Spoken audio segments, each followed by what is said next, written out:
اللہم صلی اللہ سیدنا محمد و آلہ وصحبہ وبارک وسلم۔ یوں تو پورا مدینہ منورہ جو ہے وہی ایک ایک جگہ اس کی نبی کریم صلی اللہ علیہ وآلہ وسلم سے محبت کا تقاضا رکھتی ہے، لیکن آج جس جگہ پہ ہم موجود ہیں نہ جانے کس وقت یہ جگہ بھی اللہ نہ کرے اللہ نہ کرے لیکن کسی وقت بھی اس جگہ کو بند کیا جا سکتا ہے۔ یہ وہ بابارک مقام ہے جہاں نبی کریم صلی اللہ علیہ وسلم نے ایک طویل سجدہ کیا اس پہاڑی کے اوپر،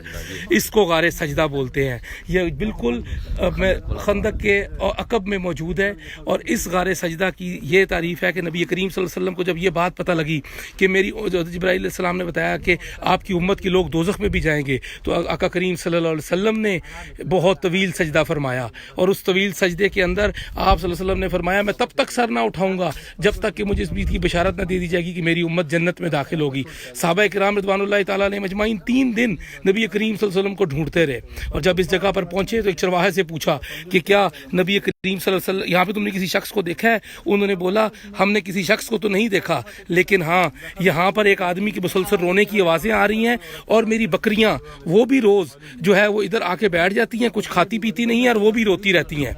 تو جب صحابہ ادھر آئے تو انہوں نے دیکھا کہ نبی کریم صلی اللہ علیہ وسلم یہاں پر جو ہے وہ آہوزاری سے رو رہے تھے۔ صحابہ کرام حضرت عمار یا حضرت مصعب کا نام ہے، اللہ معاف کرے غلطی، لیکن جو صحابی ہے کہ رسول صلی اللہ علیہ وسلم نے انہیں فرمایا کہ یا رسول اللہ وسلم آپ سجدے سے سر اٹھائیے، حتیٰ کہ جبرائیل امین علیہ السلام واپس تشریف لائے اور انہوں نے نبی کریم صلی اللہ علیہ وسلم کو یہ خوشخبری عطا فرمائی کہ آپ کی امت انشاءاللہ جنت میں داخل ہوگی۔ تو اس وقت جو ہے یہ آپ صلی اللہ علیہ وسلم اس سجدہ والی غار سے سر اٹھایا، اور وہ جو سامنے سوراخ ہے، وہ جو سامنے اوپر ایک سوراخ نظر آ رہا ہے، اس کی میں تصویر بھی شیئر کروں گا۔ یہ جو سوراخ ہے، اس سوراخ سے نبی کریم صلی اللہ علیہ وآلہ وسلم نے اس سوراخ کے جب خندق کے صحابہ کو نہیں مل رہا تھا پانی، تو حضور نبی کریم صلی اللہ علیہ وآلہ وسلم کے پاس وہ تشریف لائے۔ تو یہ خندق کا مقام بالکل غزوہ خندق کا مقام یہ پیچھے ہے،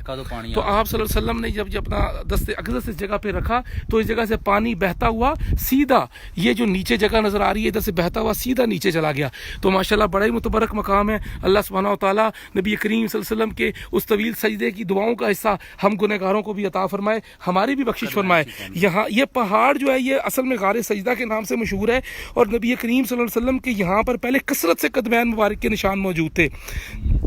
نبی کریم صلی اللہ علیہ وسلم قدم مبارک کا ایک نشان اس جگہ پر موجود ہے، ماشاءاللہ پورا پنجہ موجود ہے، اور ایک نشان نیچے کی طرف موجود ہے۔ تو یہ جو جگہ موجود ہے، اس جگہ کے اوپر بھی نبی کریم صلی اللہ علیہ وسلم کے اور بھی قدمین مبارک کے بڑے واضح نشانات تھے جو ان لوگوں نے توڑ دیے ہوئے ہیں۔ یہ وہ چند نشانات باقی رہ گئے جو ان کی نظر سے اوجھل رہ گئے تھے، کیونکہ یہ پتھر یہ پہاڑ پورا نرم ہو گیا تھا۔ پھر بھی کچھ شاخ نے جو یہاں کے پرانے رہنے والے ہیں، اور یہ اصل جو یہاں کے عربی جو یہاں کے بنی حرام کی قبیلے کے لوگ ہیں وہ بھی یہاں مقیم ہیں، تو یہ کسی خاص لوگوں کی کوشش سے آج تک یہ جگہ اور مقام موجود ہے۔ تو الحمدللہ رب العالمین اس بابرکت مقام کی اللہ سبحانہ وتعالیٰ نے آج ہمیں زیارت نصیب فرمائی۔ اللہ سبحانہ وتعالیٰ اپنے حبیب کریم صلی اللہ علیہ وسلم کے طفیل اور ان کے اس طویل سجدے کے طفیل جو آپ نے یہاں کیا، ہم سب پر اپنا رحم فرمائے۔ جزاک اللہ۔